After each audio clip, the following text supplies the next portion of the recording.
जसवाल है ना? नहीं नहीं ठाकुर परिहार ऐसे ही।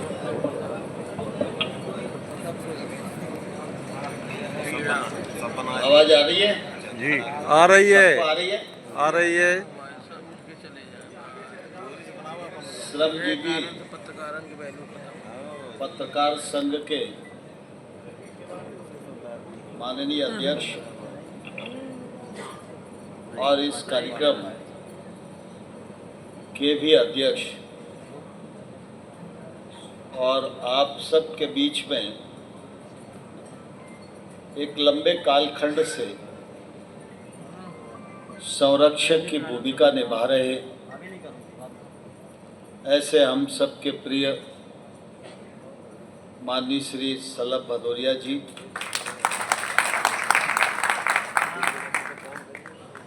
इस क्षेत्र के लोकप्रिय और सक्रिय विधायक माननीय श्री बालकृष्ण पाटीदार जी, भारतीय जनता पार्टी के अध्यक्ष बहन नंदा ब्राह्मणे जी भाई साहब, नगर पालिका खरगोन की अध्यक्ष श्रीमती छाया जी, आदरणीय रिजवान साहब, आदरणीय अली साहब, आदरणीय मालवी जी, आदरणीय शर्मा साहब, ठीक है।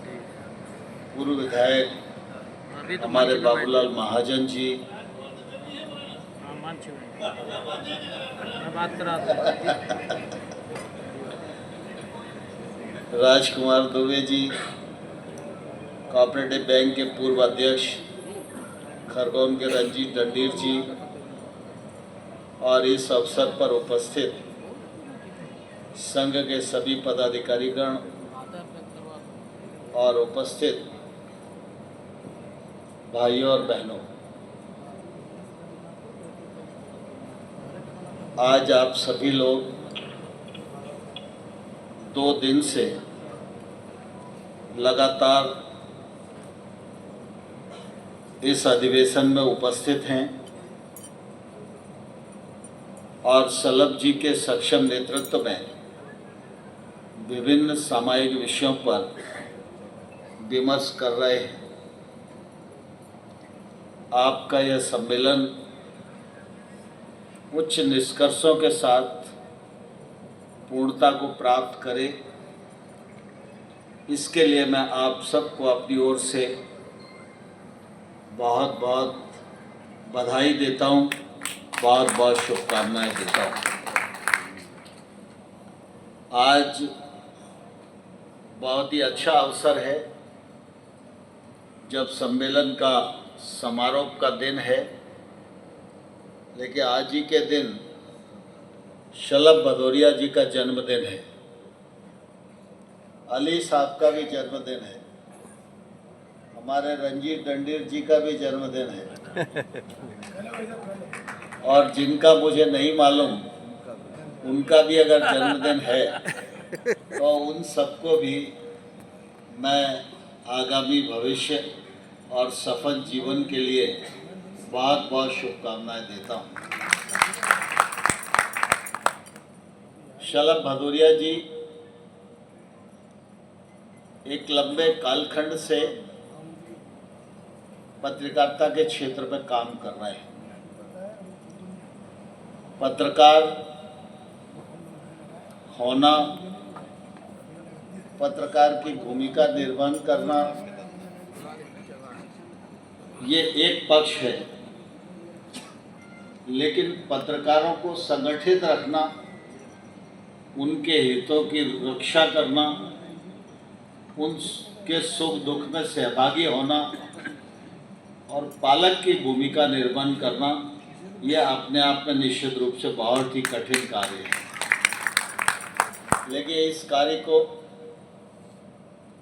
आदरणीय सलभ जी के द्वारा किया जा रहा है, और मैंने देखा है कि अस्वस्थता के समय में भी कभी उन्होंने संघ का कोई कार्यक्रम अपने कारण कैंसिल नहीं किया। चाहे वो जिला इकाई का कार्यक्रम हो, चाहे संभागीय इकाई का कार्यक्रम हो, और प्रांत की इकाई में तो खैर वो उपस्थित रहते ही हैं, लेकिन इतनी जीवटता हर एक आदमी में संगठन के लिए नहीं होती। पिछले बार मुरैना में कार्यक्रम था, मैं और मुख्यमंत्री जी उस कार्यक्रम में उपस्थित थे, और तब भी ये विषय आ रहा था। शलभ जी बार बार कह रहे थे कि भाई अब मेरा बहुत हो गया, कोई नया अध्यक्ष चुन लिया जाए। उस बैठक में शायद चुनाव की प्रक्रिया भी होनी थी, लेकिन मैं बहुत अभिभूत था वह दृश्य देखकर कि संगठन का एक एक आदमी एक ही बात कह रहा था, शलभ जी आप ही नेतृत्व संभालो, आपके साथ ही हम काम करने के इच्छुक हैं। मैं समझता हूँ कि इससे बड़ी कमाई किसी मनुष्य के जीवन में और कोई नहीं हो सकती।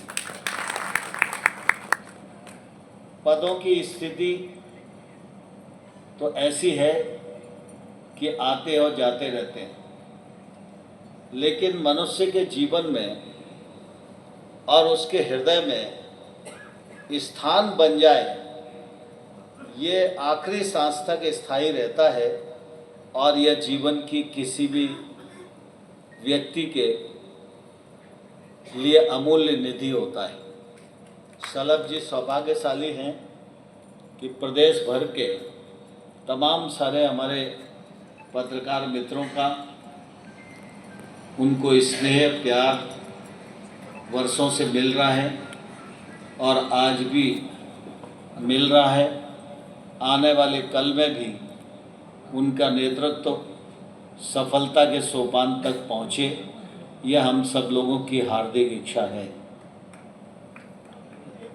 शलभ जी लगातार इस बात का प्रयत्न करते रहते हैं कि संगठन सक्रिय भी हो, संगठन जीवंत भी हो, और संगठन का विस्तार निरंतर होते रहे। यही उनकी जीवटता, यही सोच की व्यापकता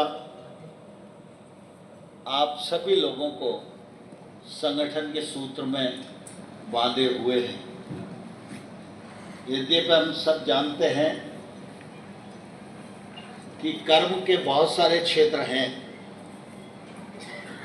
लेकिन दो क्षेत्र अत्यंत दुष्कर हैं, एक राजनीति का क्षेत्र और एक पत्रकारिता का क्षेत्र। इन क्षेत्रों में काम करने वाले लोगों को इकट्ठा रखना और एक मत रखना, ये दुनिया में सबसे कठिन काम है, लेकिन ये कठिन काम भी शलभ भदौरिया जी के द्वारा किया जा रहा है। मैं उनका हृदयपूर्वक बहुत अभिनंदन करता हूँ, और उनके आगामी सफल और स्वस्थ जीवन के लिए अनेक अनेक शुभकामनाएं उन्हें अर्पित करता हूँ। पत्रकारिता का क्षेत्र लोकतंत्र का महत्वपूर्ण क्षेत्र है।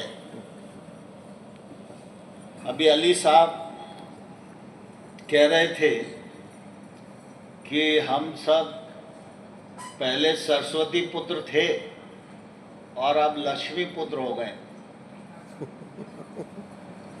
लेकिन मैं इसमें एक चीज और जोड़ना चाहता हूँ। सरस्वती पुत्र से लक्ष्मी पुत्र होना गलत बिल्कुल भी नहीं है, क्योंकि बिना लक्ष्मी के जीवन का संचालन बहुत मुश्किल है।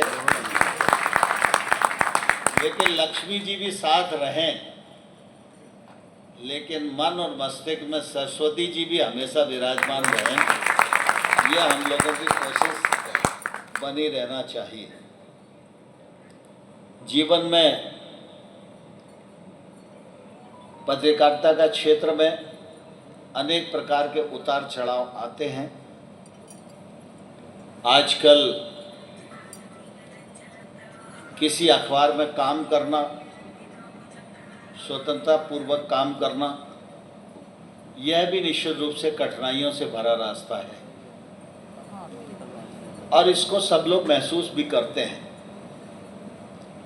यहाँ बहुत सारे लोग ऐसे हैं जो किसी न किसी अखबार में काम करते हैं, कुछ लोग ऐसे भी हैं जो अपना अखबार भी निकालते हैं। मैं बहुत अधिक तो आप सब लोगों के समक्ष नहीं कहना चाहता, लेकिन मैं इतना ज़रूर कहना चाहता हूँ, खबर जो भी हो वो आपके माध्यम से प्रकाश में आए, यह आप सबकी जिम्मेवारी है। गांव की, गली की, गरीब की जो पीड़ा है उसका प्रदर्शन भी अखबार के माध्यम से सरकार को आईना दिखाने के लिए होना ही चाहिए। यह पत्रकारिता का धर्म भी है और पत्रकारिता का कर्म भी है। लेकिन साथ ही साथ हम सब लोगों को एक चीज़ और ध्यान रखनी चाहिए, क्योंकि पत्रकार का अपना सम्मान होता है, पत्रकार की अपनी साख होती है, उसके लिखे हुए शब्दों पर भरोसा भी किया जाता है। तो इसलिए जब हम कुछ लिखते हैं तो हमको दैनंदिन जिंदगी में, अखबार में या सोशल मीडिया में कुछ ना कुछ एक वक्तव्य ऐसा जरूर लिखना चाहिए जो समाज के लिए अनुकरणीय हो, समाज को प्रेरणा दे सके। स्वाभाविक रूप से जब पत्रकारिता के क्षेत्र में हम काम करते हैं तो हमारी आजीविका का भी ये साधन है ही और होना ही चाहिए, इसमें कोई दुविधा नहीं हो सकती। बाकी उपदेश देने के लिए तो कोई भी उपदेश दे सकता है, लेकिन हमारी संस्कृति में कहा गया है कि भूखे भजन न होए गोपाला। जब तक रोटी पेट में नहीं हो तो भगवान का भजन भी ठीक से नहीं होता, तो पत्रकारिता क्या होगी। जी। लेकिन हमारे मन में यह बात हमेशा रहनी चाहिए कि हमारे साथ एक टैग लगा हुआ है कि हम पत्रकार हैं। उस कारण हमको बुलाया भी जाता है, उस कारण हमको सुना भी जाता है, उस कारण हमारी समाज में एक विश्वसनीयता भी है। तो मैं ऐसा मानता हूं कि चाहे हमको पढ़ने वाले 100 लोग हों या 1000 लोग हों या 10,000 लोग हों, वे हमारे समाचार को बड़ा साथ के साथ और विश्वास के साथ पढ़ते हैं। लेकिन समाचार कभी कभी प्रेरणा नहीं होता, समाचार से कभी किसी के जीवन का मार्ग प्रशस्त नहीं होता। घटनाओं का प्रकाश में आना यह जीवन का क्रम है, हमेशा चलता ही रहेगा, ये निरंतरता बनी ही रहेगी।